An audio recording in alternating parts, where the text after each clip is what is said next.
Hi everybody. I want to welcome you to this During the Week video. Thank you so much for taking the time to watch it. I'm here in our Narthex, or what some people might refer to as the vestibule. If you're in your home, you may call that part of the house your foyer. This is our church house. This could be our foyer here. And the reason why I'm here is I really want to point out the church sign that's in the background here, but also the beautiful mum that's been blooming. It is Thursday evening. The sun's been setting. But I do want to point out the sign and talk about how 2 weeks ago, I changed two of the numbers on the sign, the 1 and the 0 in the 10 for our 10 o'clock outdoor worship service, and I changed it from 1-0 to 1-1 as we went from 10 o'clock to an 11 o'clock outdoor worship service. This week, I didn't change any numbers, but instead I changed some letters. And where it says outside, I took out the letters O-U-T, and what I did was insert the words I-N. Because beginning this Sunday, our task force has decided that now is the time for us to come indoors for our worship service. It has been getting a little colder in the mornings, and now I think we're at a point where we would like to try to do our services indoors. We are taking several precautions, though. We are asking everyone to please wear a mask or a face covering. We are going to have the pews marked off where people sit in every other one. And then when you do sit it, there will be spacing between you. Certainly families can sit together, but there will be spacing in the pews for individuals and for groups. Also, we'll not be having child care, and one of the main things we have that really is going to help us is we have air purifiers. We have got 4 of these in the sanctuary, and there'll also be one here in the Narthex. But these are pretty incredible things, and I do want to thank David and Meredith Smith with Eris, and they provided one of these for us, and our church is taking care of the other ones. And let me just give you some information about it, what it says. Here's how it works. It says our proprietary AccuPure technology uses light waves and a catalytic process to produce superoxide ions and hydroperoxides that destroy contaminants in the air and on surfaces. Boy, that is a mouthful. But it goes on to say features a high-intensity UVC light that makes use of the same oxidation and ionizing principles or properties of light as naturally occurring sunlight. Certified space technology continuously protects and purifies the environment and is proven effective in independent studies against bacteria, viruses, mold, and fungi and on the air and on surfaces. And really within the last couple of weeks, they have also approved this for COVID, the COVID virus, that it takes that out of the air as well. So we're going to be trying to be very protective about what we're going to be doing with our worship service, and we want you to be aware of it. We also want you to know that if you would like to come but you're not feeling well, please don't come that Sunday. We'll continue to meet. You can come some of the other times as well. I know we certainly want you to stay home if you do not feel safe about this. We are going to be having our service online, and we're certainly hoping we got all our kinks out. Hopefully we'll be able to do this Facebook Live if you want to watch us on Facebook. And then certainly later in the day it will be on our Facebook page and our YouTube channel. Looking forward to this Sunday, seeing people come, but we're going to have some special music as well. Peter and Lizzie Shanahan will be with us. They have been here before. They both play flute. They play so beautifully. They've been here for lessons and carols and at other times, and so we're certainly looking forward to that special music that they will provide. Well, I want to share with you some of the things that have been happening in our church. First of all, I just want to tell everyone that our young people with their project birthday party in the bag was, I think, a huge success. I want to thank everyone who donated items and those who donated money. Our senior highs and middle highs met a couple of weeks ago to put the bags together. Our juniors met just this past Sunday, and together they put together over 125 bags, birthday party bags, which will go to elementary school students who probably would not have their own birthday party.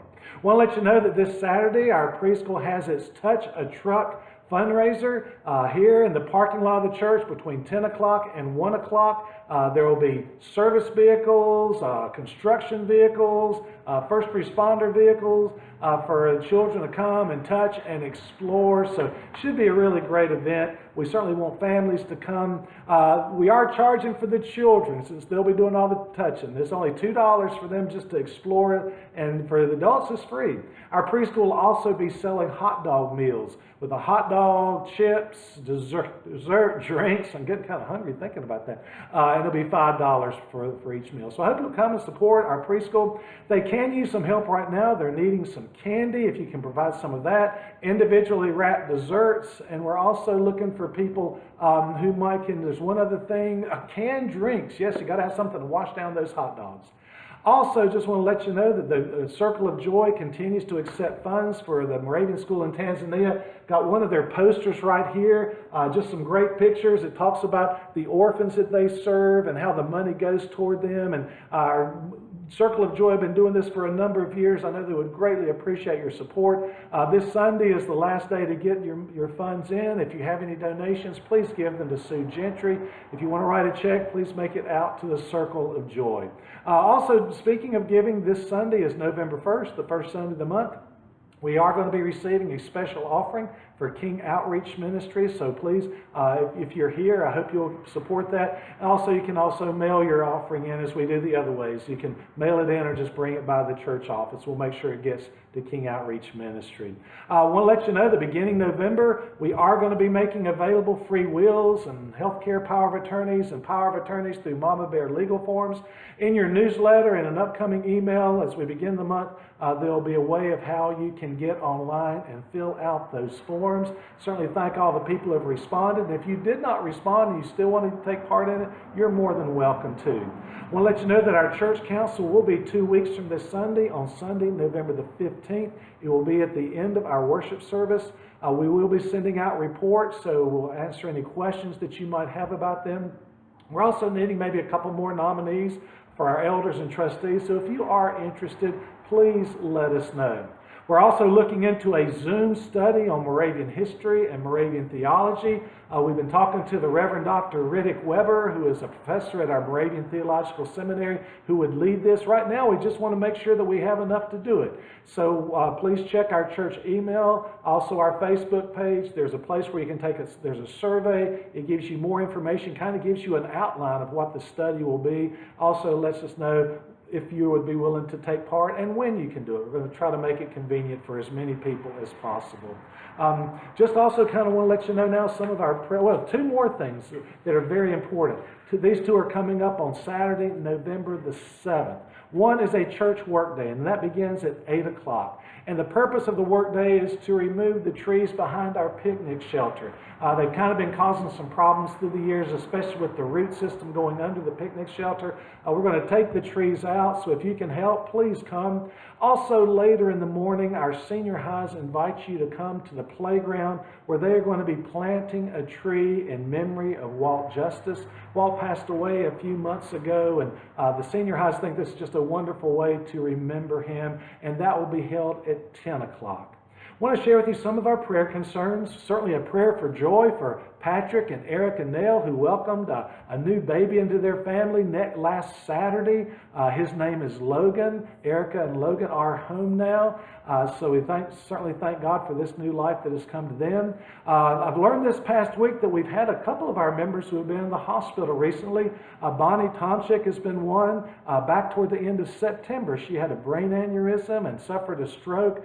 She's doing well now, but she had been in the hospital and she is home now. So please keep Bonnie in your prayers. Also, last week, Freddie Johnson had some back surgery, and that went well too, and he's home now.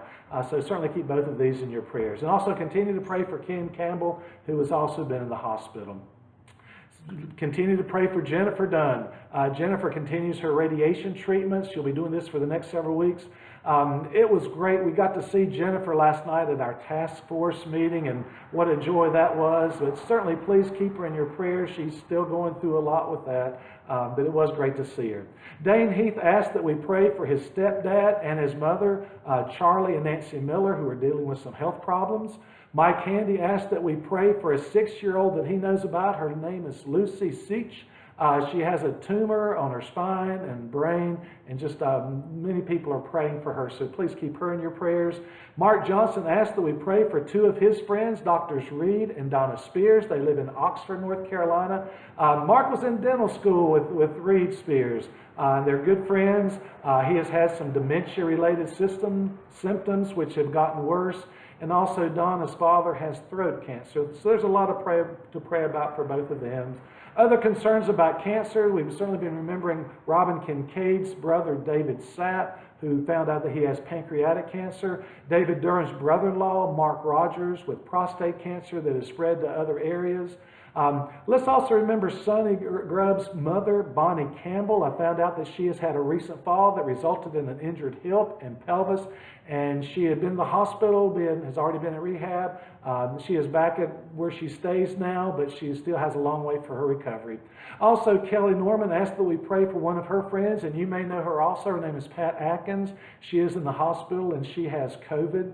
We continue to pray for our schools, our teachers, our administrators, our students, our college students. Continue to pray for our preschool as well. Certainly we thank God for our healthcare workers, and we certainly pray for God's continued protection on them as they serve during this pandemic, and pray for our nation as well as we continue to deal with this disease. Certainly pray that a cure can be found soon, but until then, let's just ask for God's protection, God's healing, also God's comfort where comfort is needed. Certainly pray for our nation too. We have an election coming up next week, and just pray that God's hand will be at work at that. Well, before I conclude this During the Week video, there is something I'd like to kind of show you, and it has to do with what we're going to be doing this Sunday. So I just want to kind of bring this around here, and I kind of want to remind you of what our sanctuary looks like. Because this Sunday we are going to be back in our sanctuary for worship. Once again, please come if you can. If you can't, we certainly understand. We look forward to the time when we'll be able to get a whole lot of people in here. Like I said, I don't think we're going to have a whole lot this Sunday or in the months ahead, because people are just wanting to be careful now, and we understand that. But if you can come, it will be great to see you. This Sunday is All Saints Sunday. In our bulletin, we will have an insert with all the members of our church who have passed away since our church began. For my message, I'm going to talk about many of them and how they helped make King Moravian a strong church for Jesus Christ. And I'm also going to talk about what you and I can do to make our church a strong church for Jesus, even in this time of this pandemic. So please plan to join us, whether here in our sanctuary or online. Hopefully maybe at 11 o'clock we'll come through to you. If not, you'll get to see the tape of it. But certainly join us if you can. Please keep us in your prayers, and if there are concerns that we need to be aware of, just please let me know, let us know. And if we can be of help in any way, we want to know that too. Thank you again for taking the time to watch this. I hope you have a great rest of the